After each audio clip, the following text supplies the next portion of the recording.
Next, two stories on the changing Middle East. First, from Cairo, Margaret Warner reports on the most potent political force in Egypt, the Muslim Brotherhood. Cairo's Al Farouk Hospital is a busy place, welcoming 800 to 1,000 people a day. It was built more than 20 years ago, not by the government or a private charity, but by the Muslim Brotherhood, Egypt's oldest and most well-established Islamic movement. The Brotherhood operates 21 such hospitals throughout Egypt, providing modern medical care at subsidized prices. Local resident Mohammed Ramadan is hugely grateful to his neighborhood's benefactor. I come here because I like the way the Brotherhood runs it. There's no stealing or corruption, unlike the hospitals run by the government. Now the Muslim Brotherhood, long confined to only social and religious service, could soon become the dominant force in the government. Since the ouster of President Hosni Mubarak 7 months ago, all Islamist movements are free to take part in politics. The Brotherhood quickly formed a political wing, the Freedom and Justice Party, to compete in November's parliamentary elections. Though campaigning is not officially permitted yet, its banners hang throughout Cairo.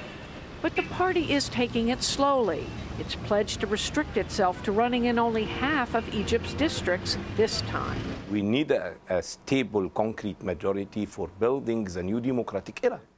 Former Brotherhood leader Essam El Arian, now vice president of the party, says the Brotherhood won't try to attain a majority on its own, but he hopes that the wider Democratic Alliance for Egypt that they've joined will. We are not going to have only a majority in the incoming parliament, but we aiming and targeting to have more than 30 or 35 seats. And with our alliance, we can achieve majority. So why would the Muslim Brotherhood, so much better known, financed and organized than any other group throughout Egypt, put any restriction on itself? The reasons are both practical and strategic. Analyst and writer Amr Hamzawi says despite its advantages, the Brotherhood knows its limits and what the country and the world will accept. They know quite well that they do not have, in terms of calibers and skills, enough people to rule Egypt on their own. And they have a clear understanding of the fact that the international environment, nor the regional environment, can take an Egypt which is dominated by Islamists as of now. And they have patience. I mean, that movement has been out for 80 years. They know how to be patient when they play politics. The Egyptian voters they're appealing to are 90% Muslim and 10% Coptic Christian. Though most are religiously pious, lifestyles here run the gamut. The recent rally in Tahrir Square sported women in Technicolor headscarves and black abayas, men in everything from T-shirts to full beards. And a Philadelphia Phillies fanatic a long way from the South Side leading prayers. We heard plenty of concern about the Brotherhood's political advantages over the secular parties and their aims. The only political force that has a real platform or experience is the Brotherhood. So it's really not fair for them to be competing against these other parties, which need to be given a fair chance. 40-year-old mother Inez Ali was worried about the Brotherhood's social agenda. This is not the Islamic. They want to take the country to Iran and to the hell, I don't know where. Ridiculous, said the Freedom and Justice Party's El Arian. That is the wrong perception. We are not going to impose any model of Islam for the people. Egyptian people are Muslims and Christians and religious and obeying and obedient for their faithful beliefs without any compulsory power. That may be El Arian's own view, says analyst Hamzawi, but other Brotherhood members do want government to enforce the Islamic Code of Sharia more strictly. Where there are tensions, where there are disagreements within the movement and between the movement and its constituencies, its crowd out there in Egyptian society, is with regard to Sharia, the place of Sharia in Egyptian politics. Are they going to be happy with the reference which we've had before? Principles of Sharia, of the Islamic law, represent the major source of legislation, or are they going to push for an implementation, a full-fledged implementation of Sharia?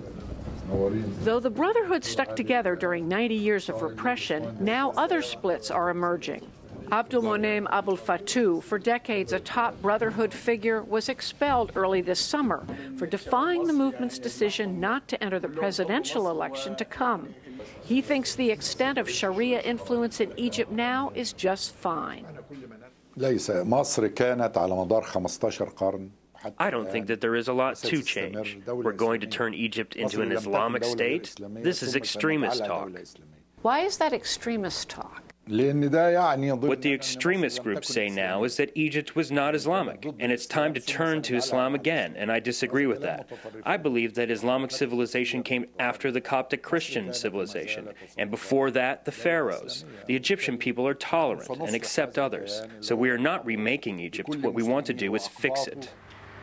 Though the presidential election is after the November parliamentary one, Fattouh's aides are already drawing up a campaign for the digital age. He has more than a dozen offices countrywide and thousands of volunteers, some ex-Brotherhood. But former colleague El Arian dismisses the threat posed by this split. Do you think there's any difference between the so-called old guard of the Muslim Brotherhood in terms of your vision of the new Egypt and the, quote, new guard? I am old. Am I old? When the people know the real perception about Muslim Brotherhood, they will discover that the majority of the group are under 30 years old. One thing Abul Fattouh and El Arian do agree on, the really hardline Islamic agenda is being pushed by the fundamentalist Salafist movement. On July 29th, millions of conservative Islamists flooded Tahrir Square in a show of force that alarmed many in Egyptian society. Leading the charge were Salafists, whose sect reveres a 7th century interpretation of Islam. Salafis aren't calling for theocracy. We're calling for a civilian Islamic state. 36-year-old architect Mahmoud Fatih is planning to run from the Salafist party he co-founded, Al-Fadila, or Virtue. He says Sharia law eventually should be far more vigorously enforced. We're calling for Sharia to be implemented in stages. We'd be mindful of the climate.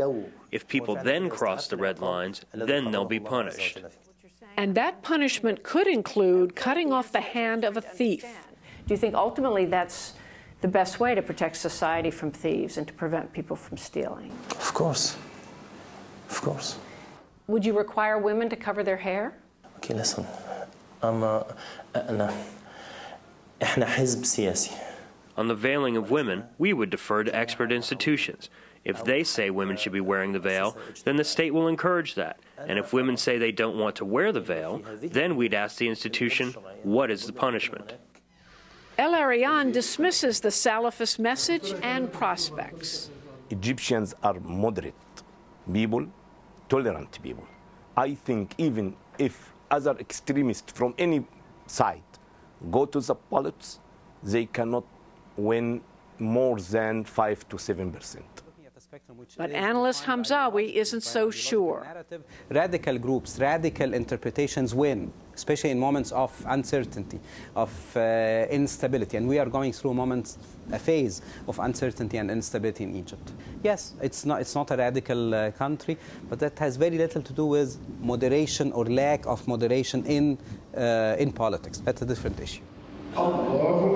Soon, Egyptians, for the first time in their history, will have the chance to decide how much and in what way Islam will guide their country's future. In her next story, Margaret profiles 3 revolutionaries who found different paths after the Spring Uprising.